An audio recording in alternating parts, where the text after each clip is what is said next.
Hello दोस्तों, जय श्री राम, वंदे मातरम। मैं हूं शरण सिंह रावणा राजपूत। हमारे चैनल का नाम है प्रेमी रावणा राजपूत। आज का वीडियो है, अमेरिका ने किया नया आविष्कार, मरे हुए लोग जिंदा होंगे। क्या बात है, लोग मरे हुए जिंदा होंगे तो इसका मतलब है कि हम लोग मरेंगे या नहीं मरेंगे। इसमें काम चल रहा है। देखो, क्या वीडियो देखेंगे तब मालूम पड़ेगा, पूरा लास्ट तक देखेंगे ना तभी मालूम पड़ेगा इसका मतलब क्या क्या बनाए क्या नहीं बनाए।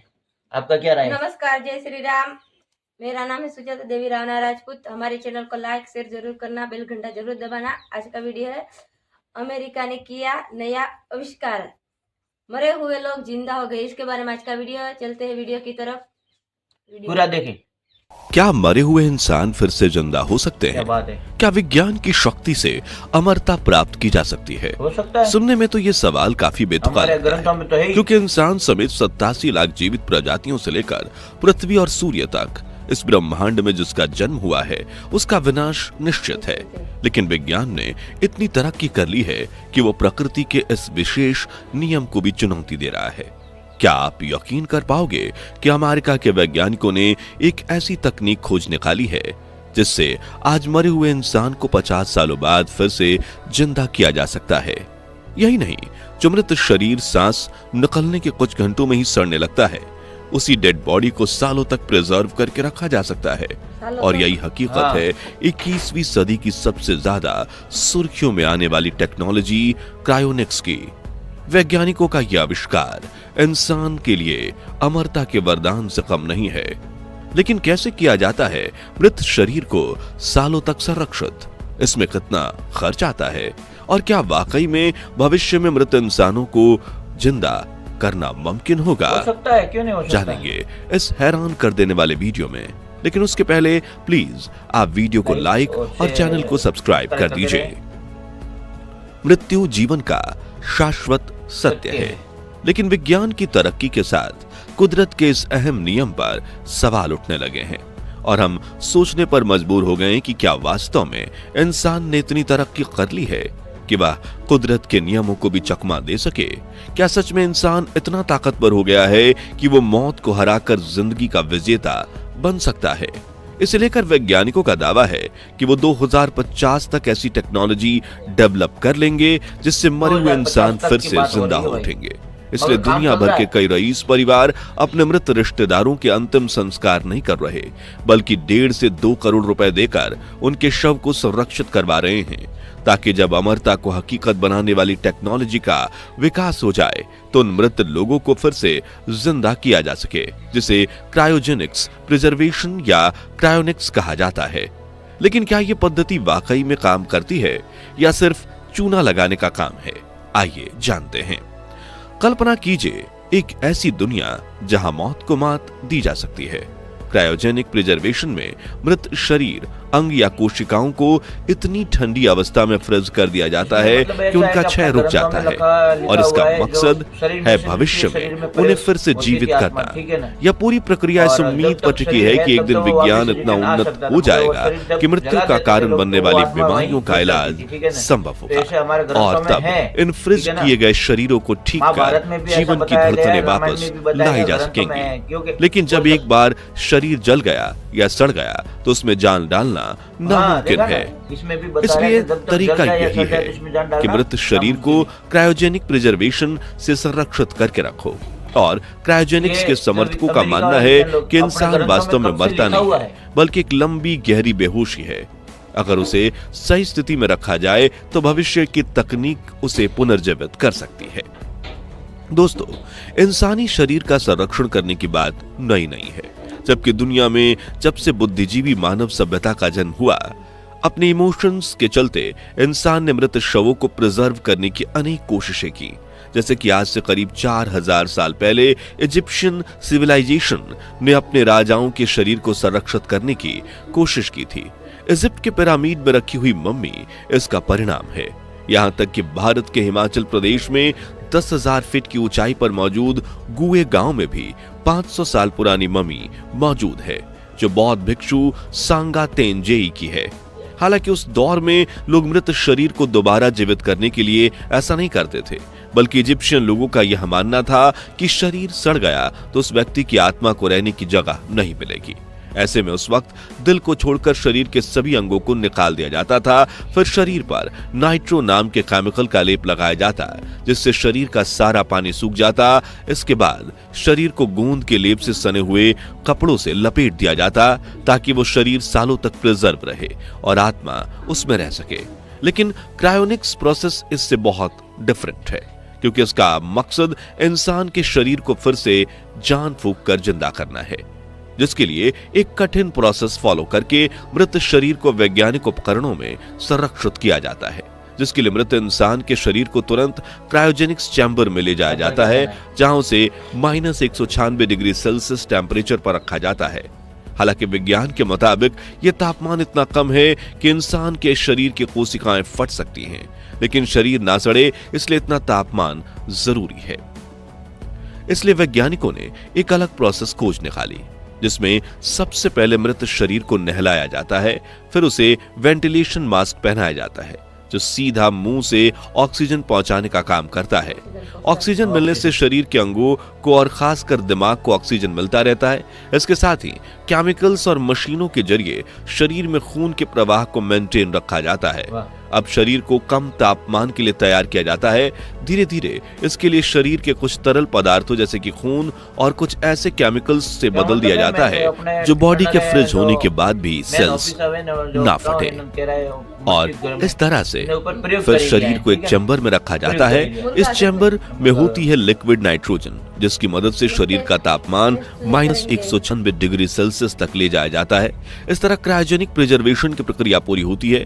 अब इस चैम्बर में मृत शरीर को 50, 100, 200 यहाँ तक कि 1000 सालों तक भी रखा जा सकता है और वो वैसा का वैसा ही रहेगा। खर्च की बात करें तो इस प्रक्रिया में शरीर प्रिजर्व करवाने का खर्चा $2 लाख यानी करीब 1.5 करोड़ रुपए होता है, जबकि अगर सिर्फ सिर को संरक्षित करना हो तो $80,000 का खर्चा आता है। जी हाँ, क्रायोजेनिक प्रिजर्वेशन में सिर को भी संरक्षित किया जा सकता है, क्योंकि कई वैज्ञानिकों का मानना है कि इंसान शरीर में सिर्फ दिमाग ही इंपॉर्टेंट है, जिससे भविष्य में दूसरे शरीर के साथ जोड़ा जा सके या फिर रोबोट के साथ लगाकर साइबॉर्ग बनाया जा सके। सच कहूं ना तो इस टेक्नोलॉजी के बारे में सोचकर भी डर लगता है। क्या कभी ऐसा हो पाएगा कि इंसान के सर को किसी दूसरे की बॉडी के साथ अटैच किया जा सके? लेकिन अगर ऐसा हुआ तो ये ओल्ड एज लोगों के लिए काफी फायदा हो सकता है, क्योंकि बूढ़े इंसान को फिर से नई बॉडी मिल जाएगी। मगर इस प्रक्रिया में करोड़ों अरबों खर्च होंगे। कुल मिलाकर ये प्रक्रिया सिर्फ अमीरों के ही काम आती है। और इस वक्त दुनिया के एल्कोर लाइफ एक्सटेंशन फाउंडेशन नाम की अमेरिकन कंपनी क्रायोजेनिक प्रिजर्वेशन की सर्विस प्रोवाइड कर रही है, जिन्होंने 12 जनवरी 1967 के दिन जेम्स बेडफोर्ड नाम के शख्स के मृत शरीर को पहली बार संरक्षित किया था। और तब से लेकर आज तक कंपनी ने 233 मृत शरीरों को फ्रीज करके रखा है। हैरानी की बात यह है कि आज के समय में भारतीय भी इस टेक्नोलॉजी पर भरोसा कर रहे हैं। इसलिए तो 2018 वेस्ट बंगाल के सुब्रत मजुमदार ने अपनी मां की बॉडी को क्रायोजेनिक के लिए रखवाया है, क्योंकि उन्हें यकीन है कि एक दिन वैज्ञानिकों का आविष्कार सफल होगा, फिर उनकी मां जिंदा हो जाएंगी। इस प्रोसेस को लेकर वैज्ञानिकों का तो यह दावा भी है कि कोई व्यक्ति अगर किसी ऐसी बीमारी की वजह से दुनिया को अलविदा कह चुका है जिसका इलाज आज के समय में मुमकिन नहीं है, तो भविष्य में उस बीमारी का इलाज मिलते ही संरक्षित किए हुए शव का इलाज किया जा सकेगा। लेकिन ये उतना आसान भी नहीं है, क्योंकि जैसा कि हमने आपको कुछ देर पहले बताया, क्रायोजेनिक के लिए मृत शरीर में कई बदलाव किए जाते हैं। जैसे तरल पदार्थों को बदलकर दूसरे केमिकल्स डाले जाते हैं, तो उन केमिकल्स को अच्छी तरह से निकालकर फिर से शरीर के लिए जरूरी तरल पदार्थ भरने का तरीका फिलहाल तक तो खोजा नहीं गया है। और जब ये तरीका मिलेगा तब इस प्रक्रिया को हम काफी हद तक कारगर मान पाएंगे। इस वक्त तो ये सिर्फ बातों में ही रोमांचक लगती है। दोस्तों, जब भी कोई आविष्कार वैज्ञानिक थियरी मात्र से ही मुमकिन होता है, तब भी लोग उस पर एक दाव जरूर खेलते हैं। इसलिए तो आज दुनिया भर में हजारों लोगों की बॉडी को क्रायोजेनिक्स प्रोसेस की मदद से संरक्षित किया गया है। तो सच्चाई ये भी है कि इंसान के लिए अमर होने की चाहत कोई नई नहीं है। तभी शायद पौराणिक कथा कहानियों में हम सुनते हैं कि भगवान से जो पहला वरदान व्यक्ति मांगता है वो अमरता का होता है।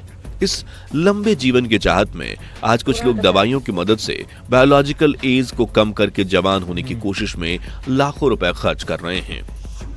तो कुछ मरने से पहले अपने शव को संरक्षित करवाकर रखने की प्लानिंग कर चुके हैं, जिसके लिए उनसे इन कंपनीज ने एडवांस पेमेंट भी ले ली है। तो दोस्तों, विज्ञान के हवाले से क्या कुदरत के नियमों के खिलाफ जाना सही है? और क्या आपको वाकई में लगता है कि भविष्य में मरे हुए इंसानों को जिंदा करने का रास्ता खोज लिया जाएगा या फिर नहीं? इस बारे में अपनी राय हमें कमेंट्स में बताइए। ये जानकारी पसंद आई हो तो वीडियो को लाइक और शेयर करके प्लीज 4100 लाइक्स करवा दीजिए और ऐसी ही दिलचस्प वीडियोस के लिए इस चैनल को सब्सक्राइब करके पास वाली घंटी जरूर बजा दीजिए। धन्यवाद। 4000 लाइक जरूर। ये वीडियो तो खत्म हो गया है और देखें कि हर इंसान को अमर होने का या जीने की जिंदगी पूरी जिंदगी जीने का आस लगी रहती है कि मैं ना कभी मरूं, ऐसा सोचता, मगर ऐसा तो हो नहीं सकता। क्यों कि ये जीवन के विरोध है। जो जन्मा है उसकी तो मृत्यु निश्चित है, ठीक है। मगर जो देखो विज्ञान कुछ ना कुछ तो करेगी, नहीं करेगी तो वो इसका घर कैसा चलेगा। और जो बाई चांस हो भी जाते हैं सफल, मगर हमारे तक तो पहुंचना नामुमकिन है हमारे तक हाँ, के लिए तो। क्योंकि वो तो बड़े बड़े लोग जो पैसे वाले होंगे। विज्ञान बोल रहे हैं कि नई टेक्नोलॉजी को हमने ढूंढ ली है, मरे हुए के इंसान के हम जिंदा कर देंगे, इसमें टेक्नोलॉजी बनाई है। देखते हैं इसके बारे में भी। वो भी 50 साल और आगे की बात कर रहे हैं, अभी के नहीं। हाँ, तो 50 साल तक हम है या नहीं है तो हाँ, राम ही जाने। और इसके बाद में ऐसा है कि भाई पैसे होंगे वही काम कर सकेगा। पैसे वाले लोग, हाँ, जो गरीब लोग है वो तो कुछ नहीं कर सकते। इतने सालों से नहीं कैंसर की दवा बन सकी है, ना एड्स की बनी हो सकी है।